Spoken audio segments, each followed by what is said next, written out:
news story of the day is that President Kennedy will be coming to Dallas this November.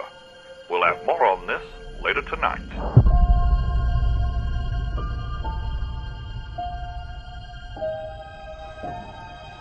I just want to get away from this place.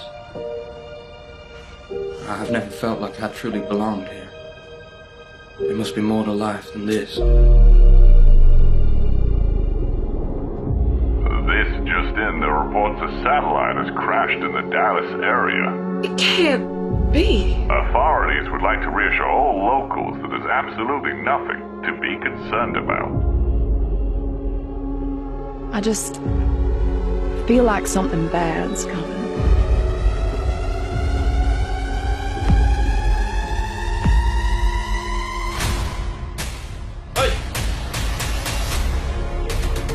If you come with me, I can't guarantee you'll be safe. It's a dangerous world out there.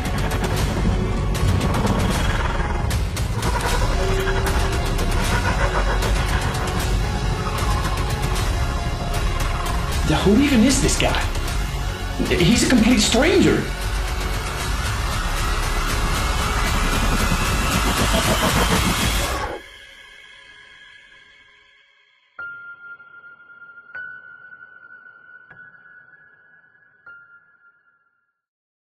Hello, and welcome to the Say Sweet podcast with Kat and Tit. Hello. How are you? I'm good. How are you doing? I'm very well, thank you. And we're joined today by a very special guest, writer, director, producer of upcoming Doctor Who fan film Outlander. It's Mr. Mark Bray.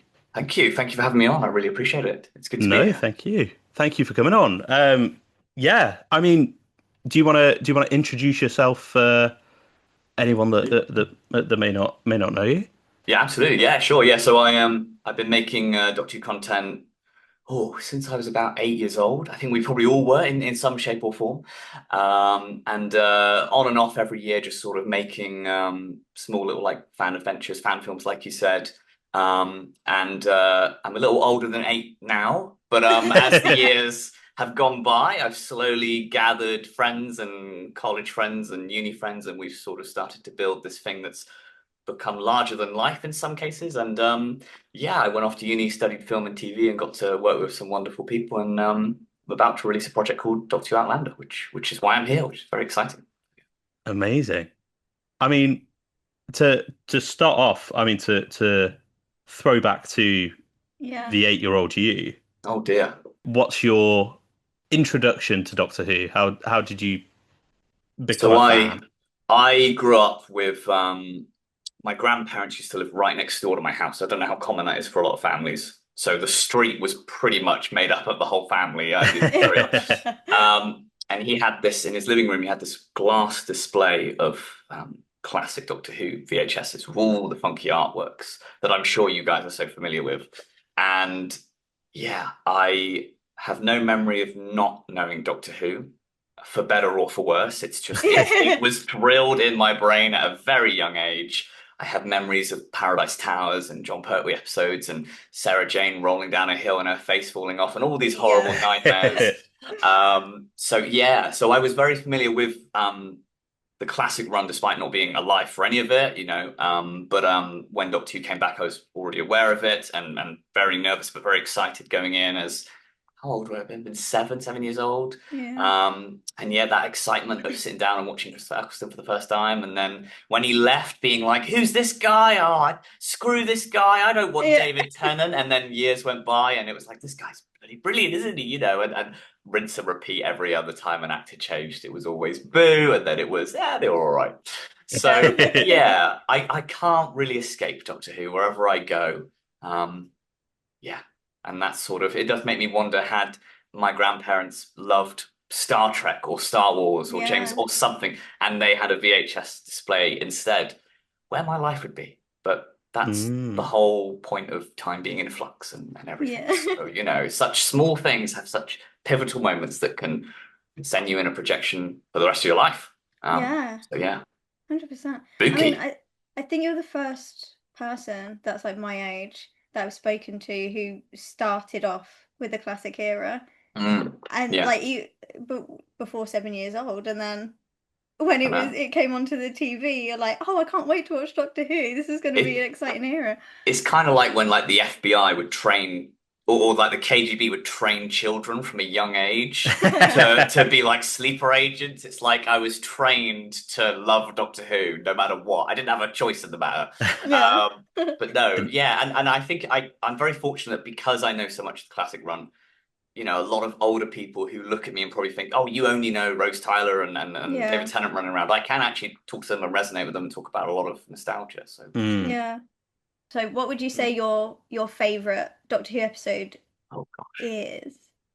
See, I've realized this quite recently because me and my partner we're rewatching a lot of the new Who run, and as I'm going through, I'm realizing that the episodes that stand out the most and are the best are not very Doctor Who-y, like Doctor Who has a reputation, companion, running up and down corridors, defeating the alien, time travel, but like Family of Blood is kind of not to do with any of that. It's like, what if that wonderful person was just a normal human? And that really carries and really moves. It's like also Fires of Pompeii. It's like the Doctor always saves the day. Well, what if he didn't? You know, and Waters of Mars is the same. And so I love those stories.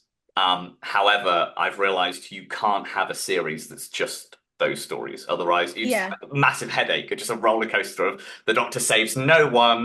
They're never the Doctor. They're always a human or someone else. So it's having the balance of the traditional Doctor Who stories followed by something that's really ambiguous and different. And that's kind of maybe what a lot of Outlanders resonating with as well, is trying to do something that's unique and have its own spin. So yeah, I didn't really answer your question, but any story that's very, very un-Doctor Who-y, they always kind of raise eyebrows more, you know. I think they stand out more, don't they? They're the exception to the rule. It's just breaking the formula. It's that thing that Stephen Moffat said about Heaven Sent. He was like, there's going to be a lot of people that are going, oh, okay, is Doctor Who on next week? Like, it's because it's so out there and different. Yeah, and what other shows can be that every week? They can be a historical drama or set in a spaceship and can be chips and fish and working at a clothes shop or anything, you know. And then there's a lot of there's not I don't think there's any other shows like that. So yeah, absolutely. Have you got like a go-to Doctor? Have you got a favorite Doctor? It was David Tennant until just rewatching him. That sounds weird, but like there's that nostalgia element, and I was like, I love these episodes so much. I started to rewatch them recently, and I have rewatched them many, many, many times. But just the last couple of months, I was like, maybe I've gone to that age now where something changed, something was different, and me and Gigi are really excited. We're hoping to start some Matt Smith ones tonight. But originally when Matt Smith was the Doctor, I was like, boo, I'm not going to go near this Doctor, you know. Bring back David Tennant. So I think no one's ever failed as the Doctor. They all have their own thing, their own unique spins. And I wouldn't say I have one definitive favorite. I do have someone at my place of work, who's a massive Doctor Who fan, but they told me that they never watched after Capaldi. They never even watched Capaldi. And I was like, what? How can you do that? And I was like, yeah, I'm never going to watch it. I was like, how can you not watch Peter Capaldi? That means no Jodie, no Judy. It's like, how can you not do this? You know? And I love Capaldi and Jodie and obviously the rest. But I didn't mean to segue into insulting my co-worker. But... No. Well, tell your co-worker from me, watch World Enough in Time and the Doctor Falls and then get back to us. Absolutely. I did tell them that. They said, I might do Capaldi soon, but I'll skip the first episode. And I was like, fine. If that gets you into him, fine. Deep breath's fine. I was going to say, a big dinosaur lady. Yeah, it's fine. Come on. I mean, because it must be interesting, because I imagine, 99% of Doctor Who fans will have grown up with like their Doctor, their first Doctor. Yeah. But I guess you would have had who would you have had? 7 or 8 to choose from, depending on what VHS you picked up. Yeah. And I guess you've not got like a first necessarily. No, I did love John Pertwee a lot, and John Pertwee and Tom Baker a lot. I keep saying David Tennant. Anyway, so that kind of era, 3rd, 4th, 5th kind of era. Even as a child, I didn't want to watch black and white William Hart or Patrick Troughton. I don't know what it was. It was probably just something that you It's just a bit harder, I think. yeah, but obviously since I grew up, have fallen in love with those. Of course, you know how can you not? They wouldn't we wouldn't be here if it wasn't for them. So absolutely, yeah. And I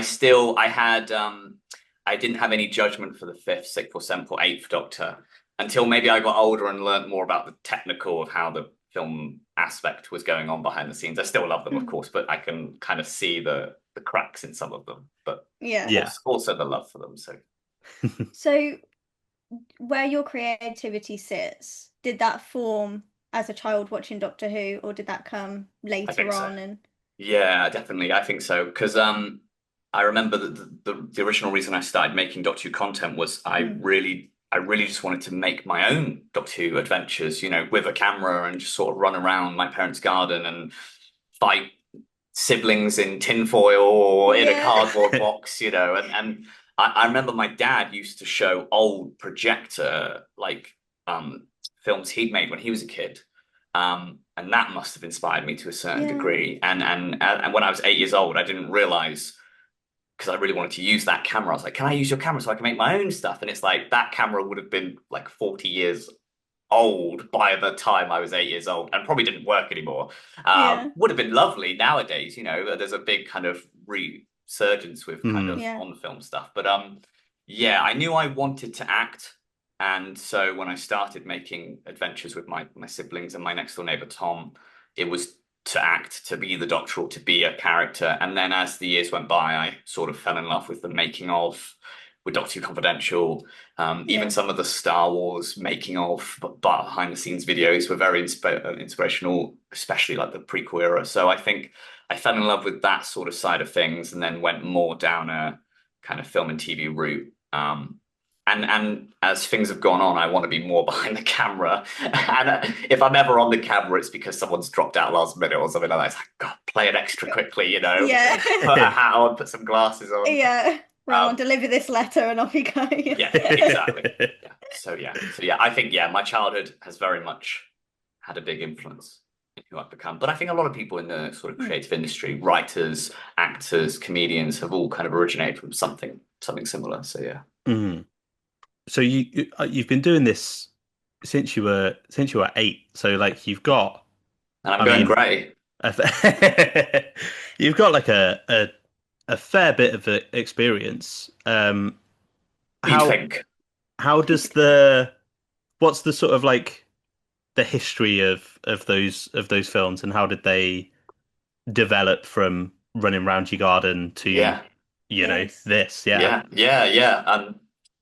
Slowly over time, you know, it was very gradual. You know, it went from filming with siblings to filming with school friends to college friends to uni friends, and now we're dabbling in with people who have 10, 20, 30, 40 years of industry experience and stuff like that. And so it's become sort of this weird, unique kind of bubble, Outlander. A lot of fan films are films made by fans.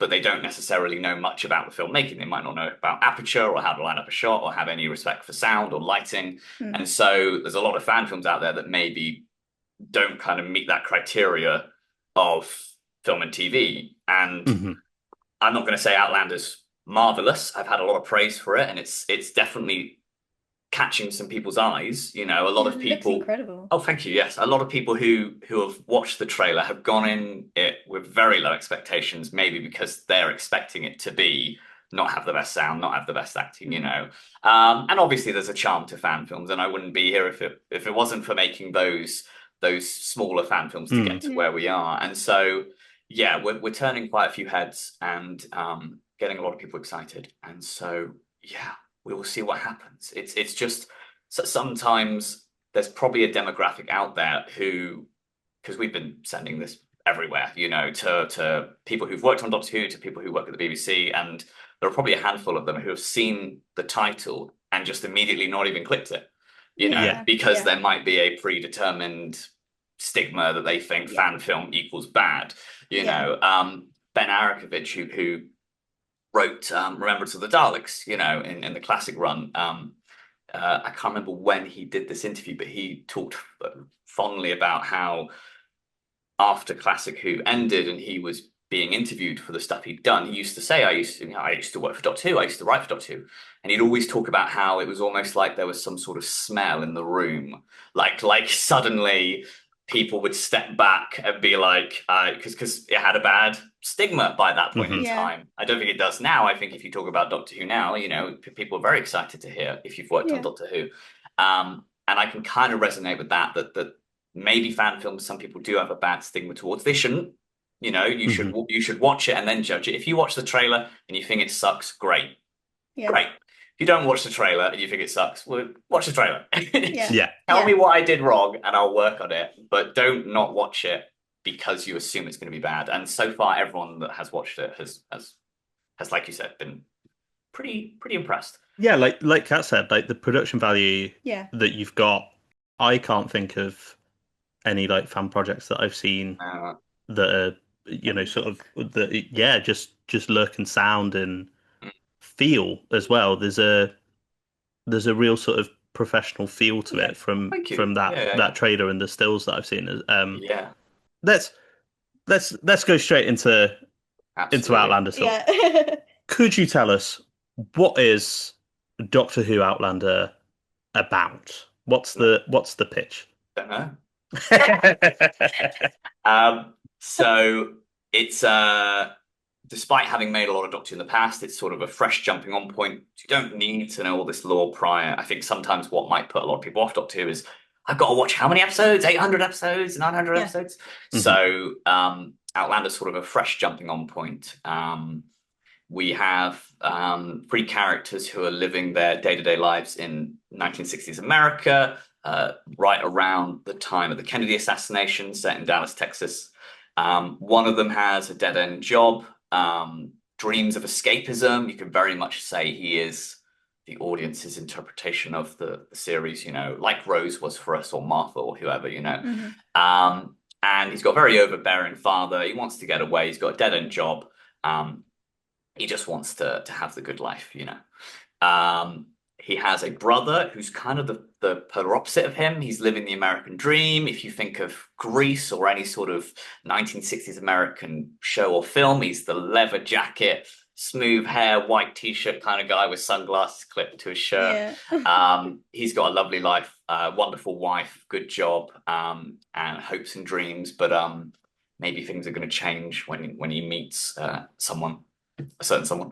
It's a lot about trying to do very grounded characters, relatable characters, and how I think something that Doctor Who has maybe missed an opportunity doing is maybe trying to take companions that are from a period in time, which they maybe haven't done for a long time. Maybe they haven't done at all in the new run that I can think of. I might be wrong.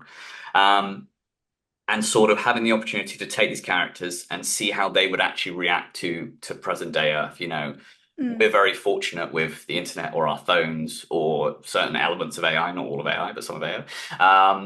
But how does someone from the 60s react to all that? And we don't fully know. We've got an idea mapped out in our head what we want to do with Outlander and how many episodes. You could sort of see this as a pilot. But there's a lot you could play around with, just that idea alone, So it's very character central. It's very much caring about this character journey. I feel like something that Doctor Who lacked maybe in recent years, maybe even within the last 10 years, is having a lot of companions that just weren't that relatable.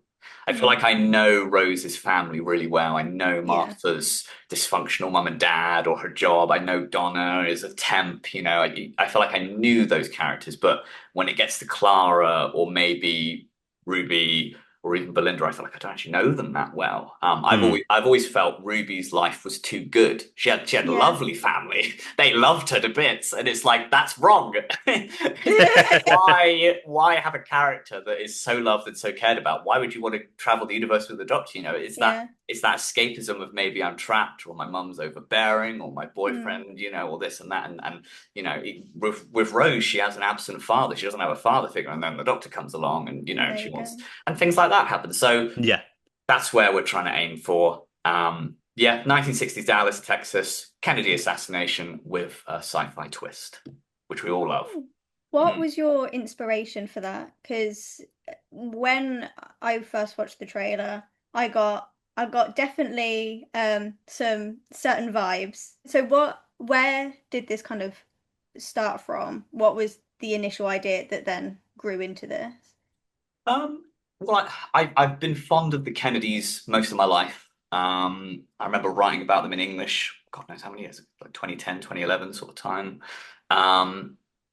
We maybe pitched the idea 10 years ago, but just wouldn't have been able to do it to the degree we wanted to. You know, how do you shoot Dallas, Texas, America in Somerset or in England, you know, in 2020? So yeah, it was maybe something that was left on the back burner for a long time and something we wanted to attempt if we could. And it's so hard. It's so, you know, a lot of fan films, you know, and even Doctor Who itself, the Doctor always lands in modern day Earth, you know, present day Earth, because it's easy, it's doable, because we are living through it. And so to try and start a series from a historical piece, a historical drama, it does then give us leeway for later episodes to take a bit of a rest, because we've started high and we can dip in and we can dip up again, you know. But yeah, it's always just been something, and a lot of love for trying to make things historically accurate, getting the right cars, motorbikes, clothes, props, you know, even down to like little plane tickets or things in someone's purse, you know. And you know, I didn't do this alone. It wasn't just me dressing up and hats on, you know. Maybe when I was 8 years old it was that, but now it's a team of about 80 of us, and you know, so many people doing so many different things.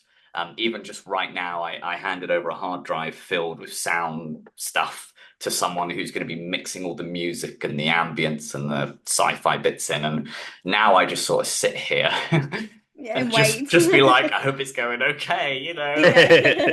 But yeah, it's very lovely, the team effort. There's all these different people coming together. And there's clearly a love, not just for film and TV, but for Doctor Who. And it shows these people are here out of the goodness of their heart, helping out, volunteering. And yeah, there's clearly something that's here that's drawing them there. I probably can't put my finger on it exactly, but there's a lot of love for what we're doing. So yeah. How do you balance your kind of like normal day with producing such a big project? Because this has taken 2 years, hasn't it? Oh yeah. I don't know. I think I'm very fortunate that I work in retail, just a standard job, you know, but in some ways that's quite nice because I can stack shelves and just think about, okay, I've got to make sure I do this. I've got to send an email to that person. I'm very much, I have kind of a drive to want to craft stuff and lead teams and put stuff together. So it does fall quite naturally for me, and the 20 years of failing at it and making mistakes and doing things wrong has kind of helped lead to where I am. And I just love it. It's weird because a lot of the time people unwind by playing a video game or watching a film or something like that. And I sometimes, you know, might work all day, but I do enjoy it and I have a lot of fun with it. I just got to make sure I don't burn myself out. You know, and it's important to balance things. But yeah, I just love it to bits. And whether it came to filling out paperwork for stuff like this, getting risk assessments or public liability insurance, all this gobbledygoo insurance stuff. I love it. I always have. I've never had an issue with stuff like that, you know. So yeah. You have what's the word? Not guts. I can't find the word. I remember for my master. No. You are insane because no, I remember for my masters I had to go through all the insurance and stuff so that I could, and this was during COVID, so I couldn't properly put on the performance. Tell me about it. But I was doing on-site location work, but we still had to fill out the forms and stuff as if we were going to submit it. And oh my goodness, I was there and I just couldn't keep my focus. I was like, how am I going to do this? Yeah. It's just pages and pages, and you have to think of stuff that you wouldn't even think. To think about. Like a risk assessment is just what could go wrong. Yeah. You know, like, and you wouldn't think about it, but like just wires on the floor. Someone could trip over that. And it's like, no, they're not going to. Like, no, someone could trip over that. You know, just make sure you write that down so people know you've written it down. And then it's about, you basically write a list of hazards and how high they are, and then what you do to make that solution lower. And then as long as you do that, fine. I remember someone in my uni year got it wrong, and I think they did it the wrong way around. So it's like, there are wires on the floor. What are you going to do about them? And you make the hazard worse. And it's like, no, the other way. How do I Make make sure to things strip the worse? wire, pour water over it, get someone to come over, hold the cable. Yeah. I wonder how well that job would pay.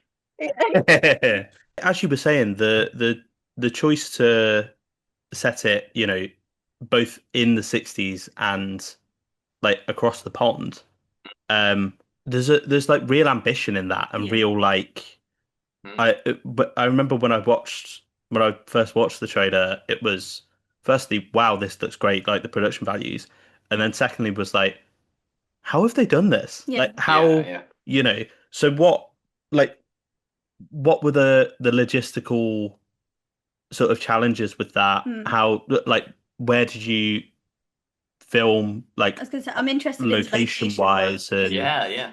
Well, we darted over the country a bit. We did a bit in we stuck mainly in kind of the Bristol, Cardiff kind of southwest area, which is where we're based. But we did do a trip up to Northampton, where there was like a preserved 60s garage. It's called like John's Motors, and we then kind of dipped down south a bit to Horsham, and that had like a 60s diner. It was basically just scouting these places, finding them, seeing what fits. I mean, the real thing was money, like we were very fortunate that in this country we found a presidential Oval Office in the set, which someone had. It was an official studio up in Norwich.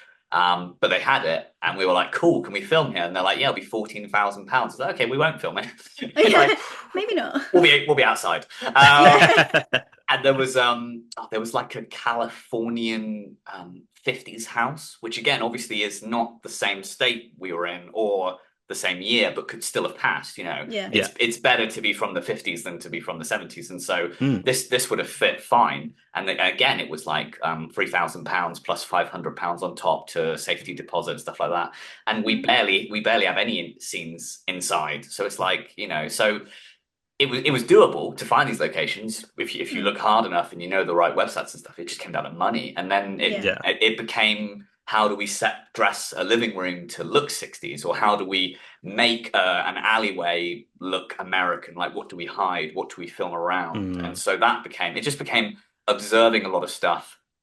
Sometimes just prioritizing what not to film. Don't film that road sign or the traffic cones or whatever, and then work around that, and then impose stuff in post, or have someone add stuff on the day, like prop makers or set builders and stuff like that.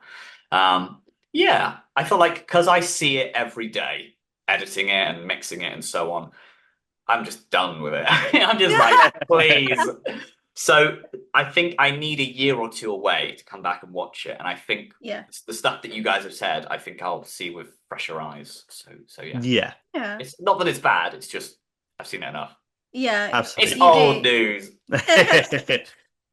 I think that comes with most projects, though, isn't it? Like you work on something for so long that you're too close to it. Yeah. And you need to have that time away, or Absolutely. Yeah. So in terms of like budget, this was sort of partially funded through a crowdfunding thing, am I right? Yeah. So we were only able to do what we did through donations. We had a GoFundMe set up where we were asking fans and friends of ours and family members to donate. Plenty of the cast and crew also donated. I donated a fair amount. And that was basically how we were able to do what we were able to do. Even if we'd only raised a couple of £100, we still would have made something. It just might not have been what you saw on your screens. And if we'd raised more, it would have been the same. It might have been even higher quality. So it was, we just have passed about £11,000 raised, which is no chicken fee, but it's also nowhere near the budget the BBC have. So it will come out and it will be clunky in parts. But I think what we've done with the money that we had, I think we've used it to the best abilities, to the best places, and it's that has been really fun to learn as well, just sort of on the go. Like, you think you can achieve a project on like £1,000. I can make a project on £1,000 easier, and I just listed a couple of locations where immediately it becomes okay, I can't do this.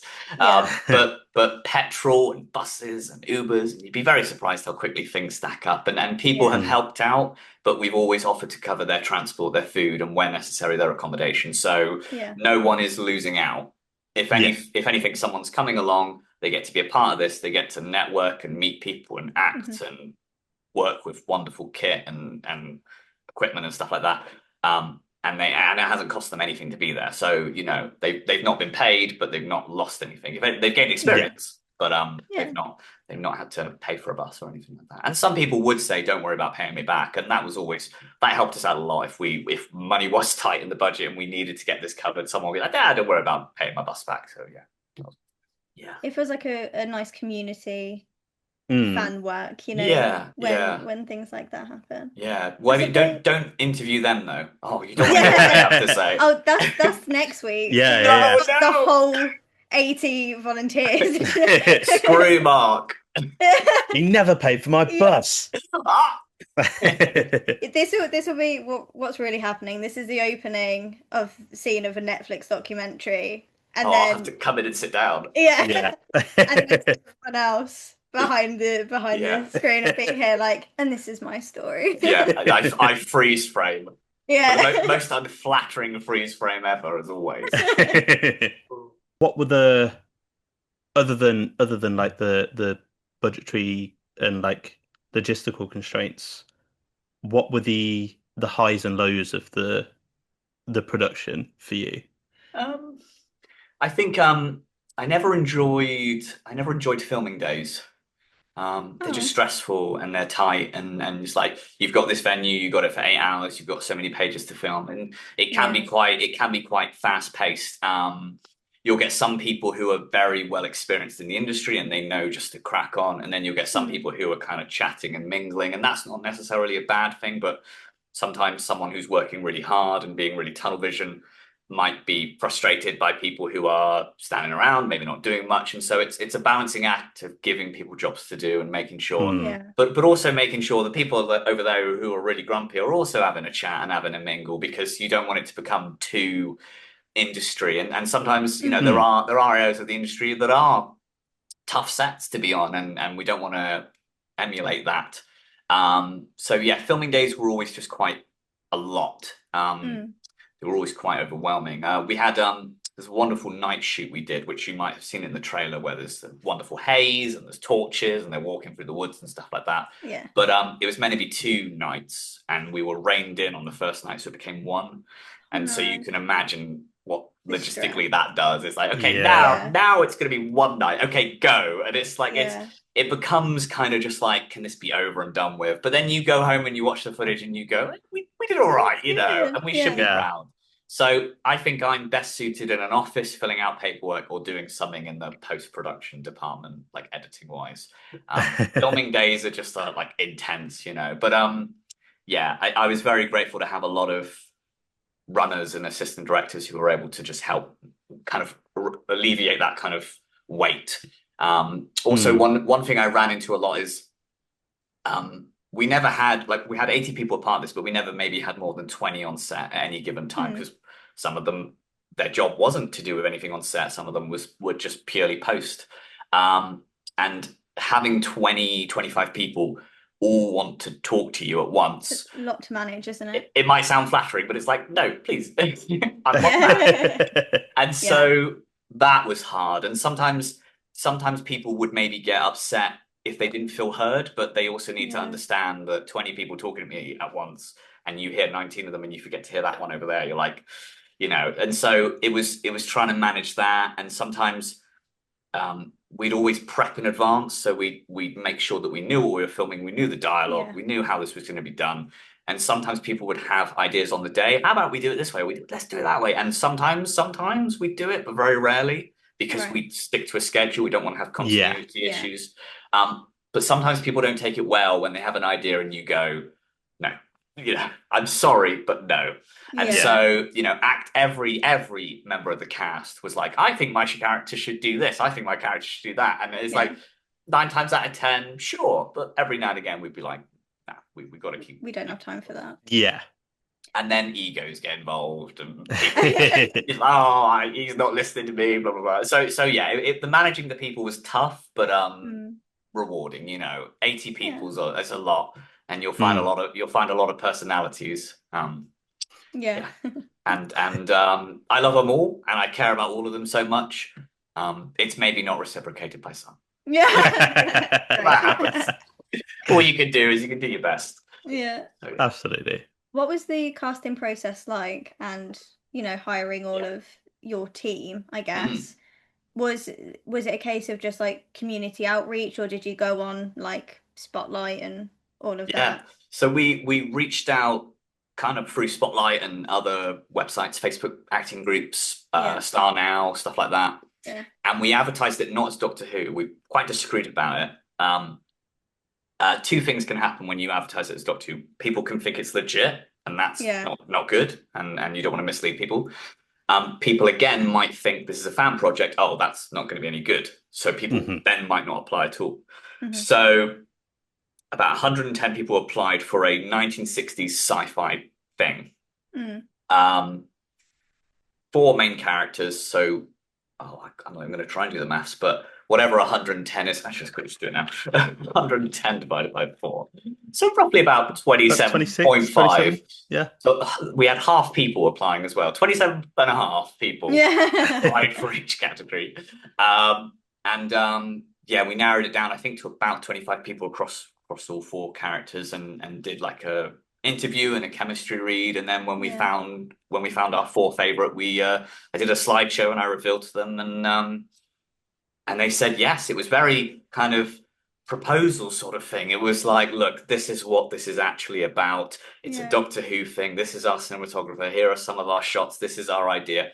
Would you still? And I kind of red pill, blue pilled them on the screen. I had 2 kind of circles, and I said, do you want to be a part of this project or do you not? And every single one of them said yes. And so that's good. Yeah. And it meant that we weren't necessarily having a cast made up all of Doctor Who fans, you know.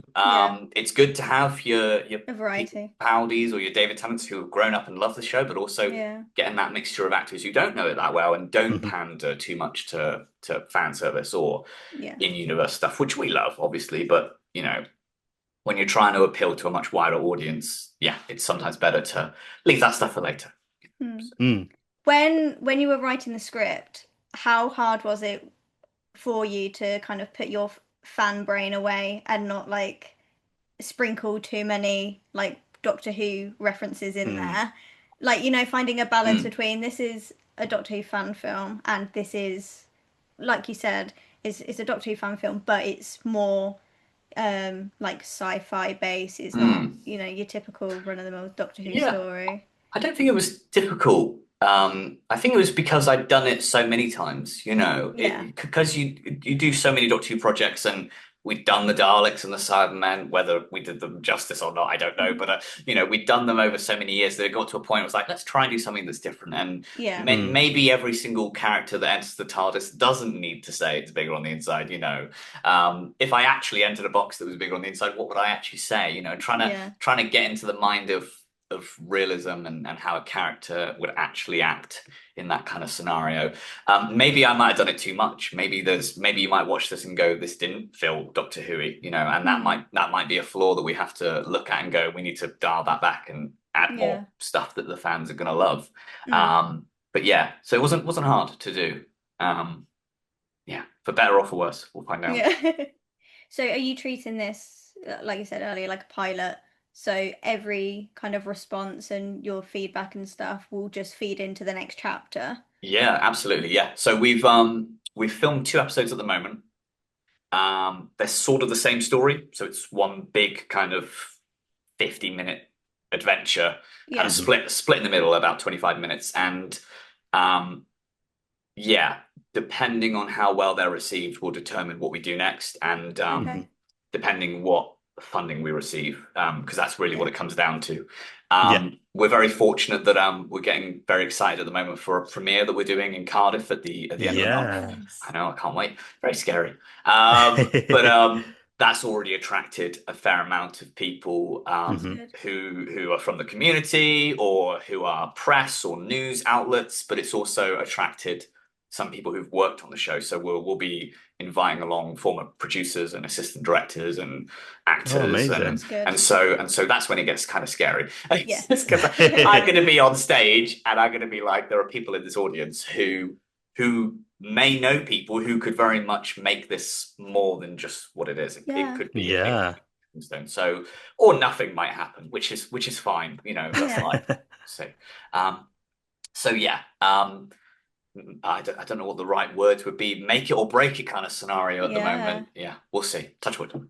And it's quite scary because I've invited a lot of people, and there are some people I'm so surprised will be in the same room. Like there's some very high up Doctor Who people, and then there are some fans, and I'm like, God, keep them away from each other. Don't go near. I'm kidding. They'll be fine. I have to get out like the red tape. Yeah. You're not allowed to cross this line. Yeah. So yeah. So that's very exciting. That's awesome. Yeah. Yeah. Does that make it feel? I mean, surely that's got to be quite vindicating after 2 years of work and so much time and effort and money to have a premiere in Cardiff. I know, which at the heart of Doctor Who. Yes, exactly. I know, all done. Yeah, I remember saying to a friend like 2 years ago, I was like, I just want to make a really ambitious Doctor Who project and just invite loads of people from Doctor Who to come along and watch it. And he was like, I don't know how you'd be able to, like, how do you? I think he said, how did you have the balls, or something to that. How would you do that? Because he'd be terrified. And 2 years later, we're doing it, and it is creeping up. The idea that is this perfect? Is it going to be good? Is this going to be well received?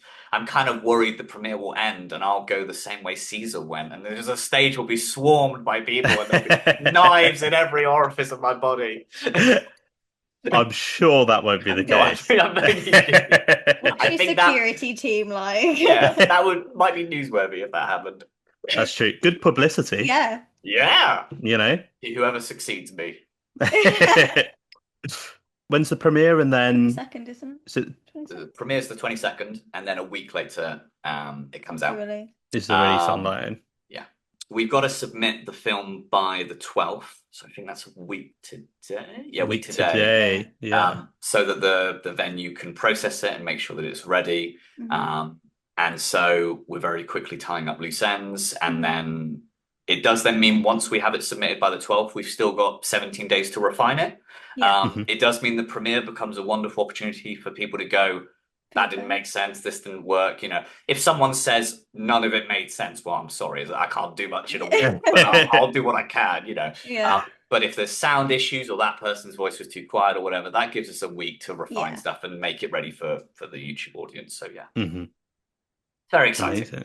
I guess that's a benefit for you as well, because it's kind of like your first dip of it out there to kind of figure out any things that you might have missed because of various reasons. Yeah.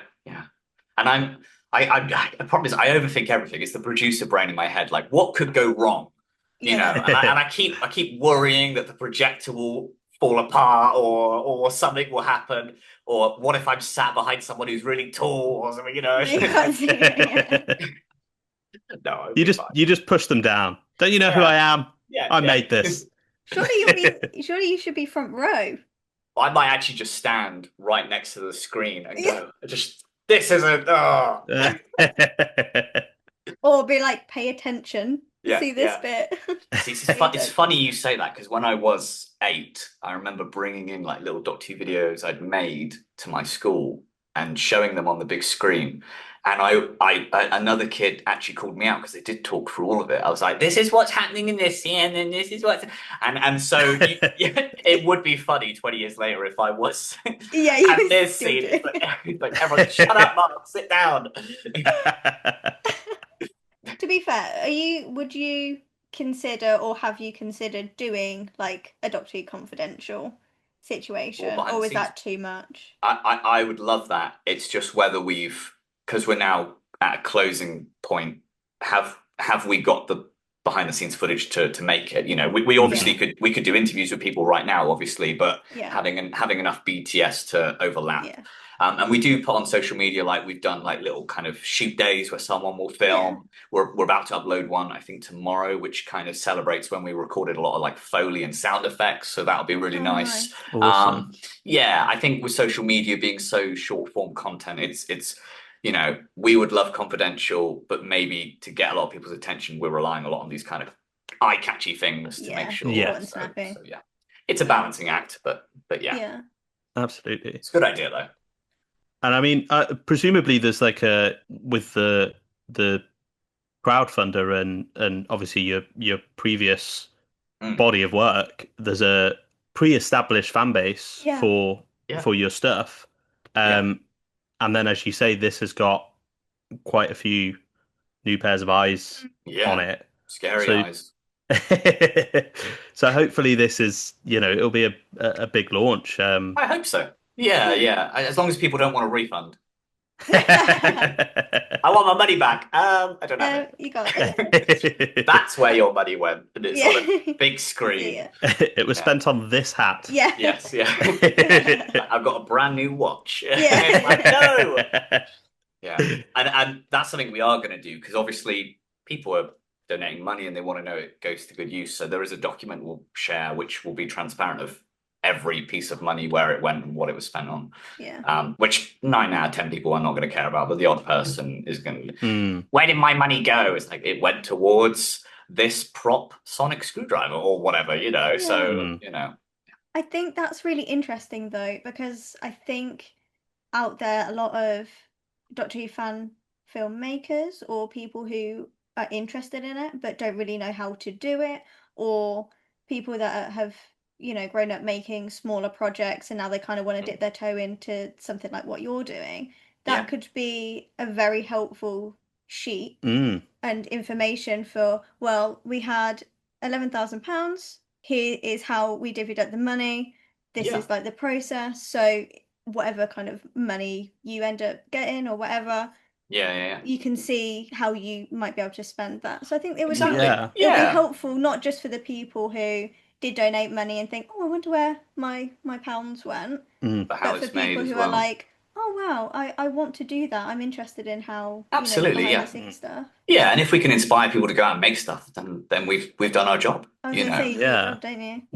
And I think it's so important. Even though I might look back at some of my older fan films and cringe, it's like, I did that and I can make this, and other people can do this, and people can do even better than this, and all power to them, So absolutely.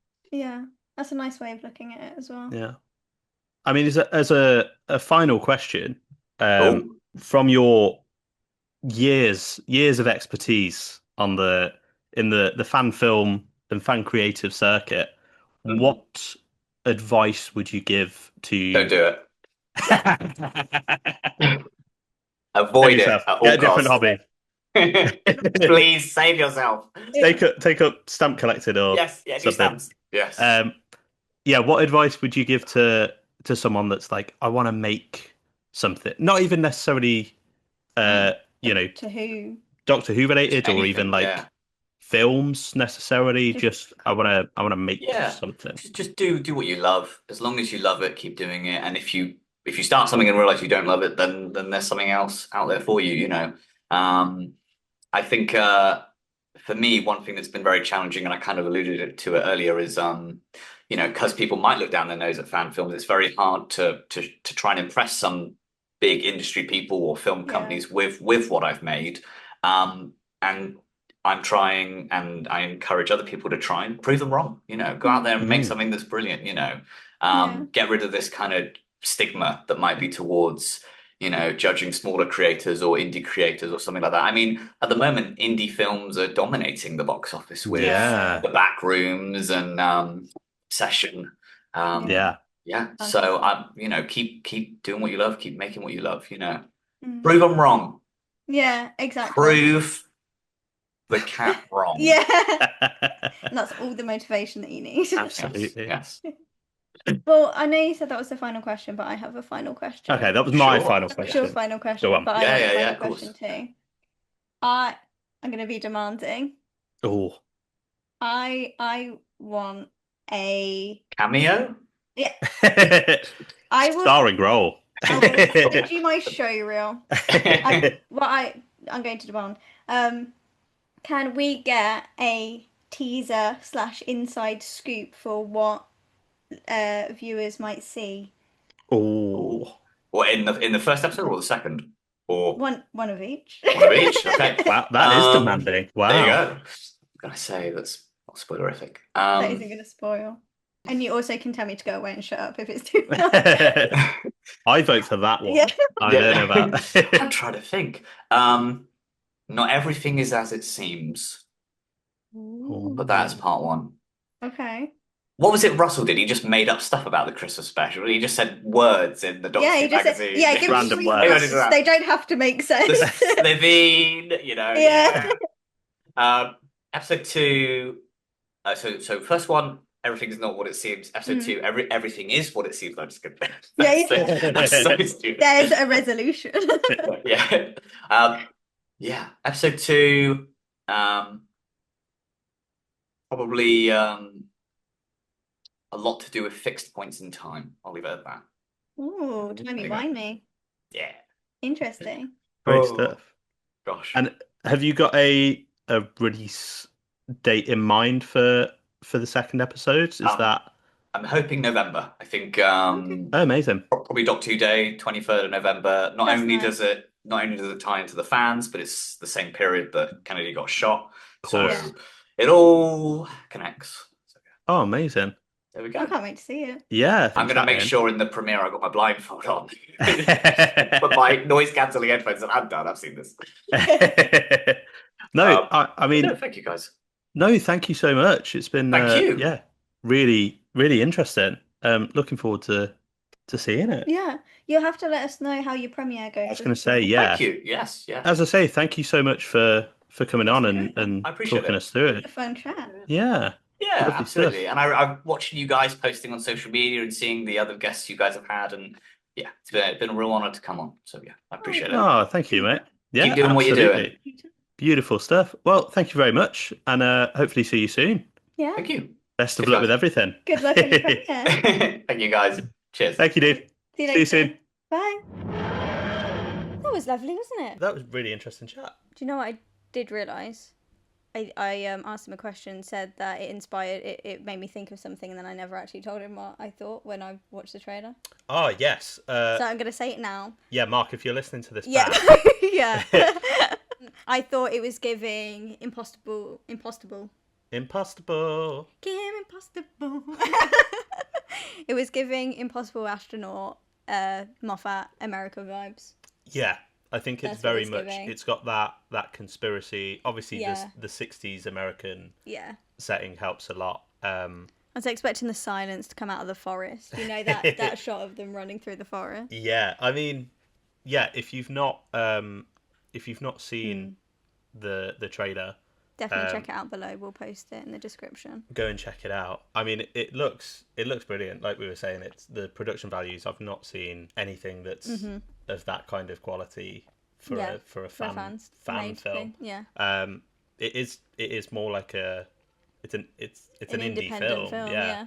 But yeah, I'm really looking forward to Me too. to checking it out. If you're interested, which you absolutely should be, definitely go and check it out. It's Doctor Who Outlander Chapter 1, and that will be releasing on the M&B Homeland YouTube channel on the 29th of August, which, when this episode goes out, will be... in 3 days. In 3 days, this weekend. We're very excited. Well, thank you very much for joining. If you have enjoyed this, please consider giving it a like, share, subscribe, follow on your podcast platform of choice. You can leave us a review if you would like to. 5 stars only, of course. 5 stars, of course. Why would you do anything else? If you would like some more from us, we also we have a Patreon service where we upload bonus content. We've got bonus podcasts, audio commentaries, early access where possible to these episodes. Who doesn't want early access? Right. And if you'd like to get in contact with us, you can drop us an email at thesayswhopod@gmail.com. You can also follow us on Twitter, Instagram, and TikTok at thesayswhopod. But Kat, where can they find you? They can find me over on Twitter and Instagram at simplykatie_XO. Where can they find you, Tip? Thank you very much for asking. They can find me also on the Twitter at Son of Biscuit and on the Son of Biscuit YouTube channel, which you may very well be listening/watching this podcast on right now. As said, Doctor Who Outlander is out on the 29th of August. 3 days. Go and follow on the M&B Homeland's YouTube channel where that will be uploaded. We will be back next week with something exciting. Again, we've had to juggle the schedule around a little bit, so timey-wimey the schedule. I can't exactly promise what you've got coming up, but it's something. So yeah, keep an eye on the socials, and that will inform you. But we'll be here next week, same place, same time. same channel.